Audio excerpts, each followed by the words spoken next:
nobles to command great populations. A symbol can be used by populations to show their support or dedication and gratitude towards a common belief system. Symbols can be used to educate, dedicate, prescribe, and even to destroy. However, the most instrumental factor for how well a particular symbol will work lies in its use over time. The more a symbol gets used for a particular thing, the clearer the understanding will be.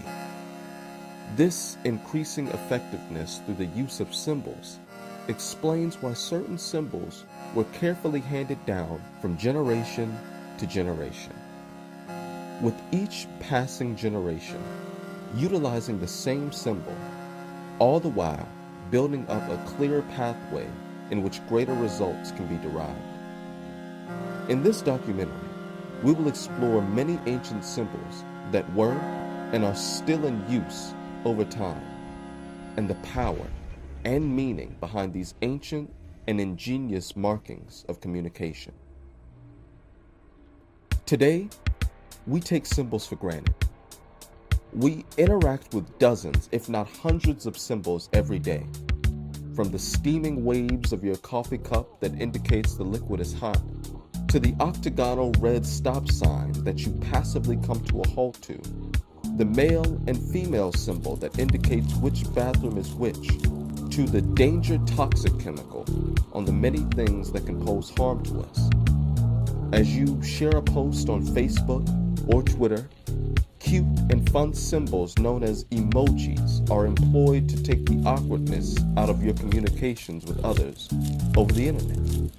And yet, these powerful yet simplistic markings of communications go by unnoticed in their strength and functionality of the impact of how our lives are brought closer together by them. Throughout time, symbols were used to communicate messages spanning thousands of years. One of the most popular methods of communicating messages through time is symbology, and it is through the root of ancient symbols passed down from time and time again that truly makes us what we are today. Us modern humans have been molded and guided along with a certain path through certain symbology that have been with us since the dawn of civilization. We will examine some of these symbols, where they come from, and what they truly mean in ancient symbols.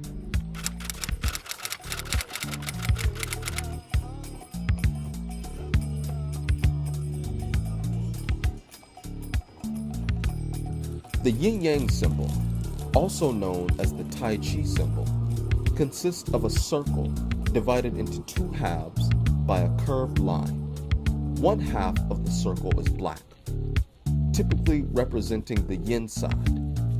The other is white for the yang side. A dot of each color is situated near the center of the other's half. In Chinese philosophy, yin and yang is a concept of dualism in ancient Chinese philosophy, describing how seemingly opposite or contrary forces may actually be complementary, interconnected, and interdependent in the natural world, and how they may give rise to each other as they interrelate to one another. Yin and yang can be thought of as complementary rather than opposing forces that interact to form a dynamic system in which the whole is greater than the assembled parts. According to this philosophy, everything has both yin and yang aspects. For instance, darkness cannot exist without light. Either of the two major aspects may manifest more strongly in a particular object or situation, depending on the criteria of the observation. The yin-yang shows a balance between two opposites with a portion of the opposite element in each section. The earliest recorded use of the word yin and yang goes back to the year 1671 for the usage of the actual term yin and yang. but the actual dualistic symbology is known to go back thousands of years.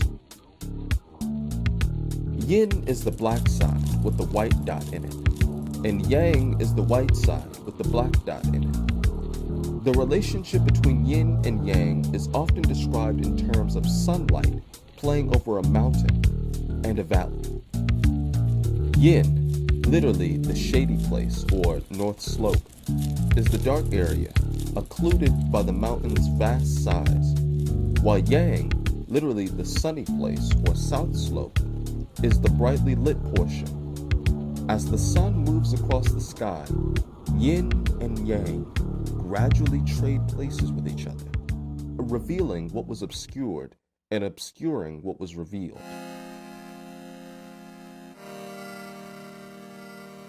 Yin is characterized as slow, soft, yielding, diffuse, cold, wet, and passive, and is associated with water, earth, the moon, femininity, and nighttime.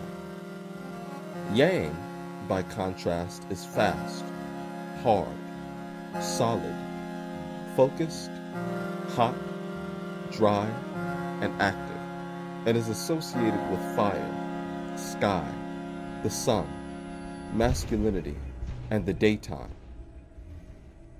Yin and Yang also applies to the human body. In traditional Chinese medicine, good health is directly related to the balance between yin and yang qualities within oneself. If yin and yang become unbalanced, one of the qualities is considered deficient or has vacuity.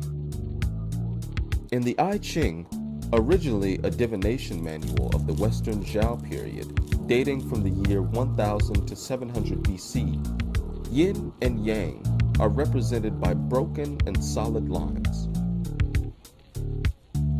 Yin is a broken line with two parts, and yang is a solid line with one part. These are then combined with trigrams, which are more yang or more yin, depending on the number of broken and solid lines. And trigrams are combined into hexagrams. The relative positions and numbers of yin and yang lines within the trigrams determines the meaning of a trigram. And in hexagrams, the upper trigram is considered yang with respect to the lower trigram, yin, which allows for complex depictions of interrelations. Yin-yang symbology in correlation with the I Ching is known to even be used for predictions of future events, and if used correctly, its accuracy is thought of as to be truly unfounded.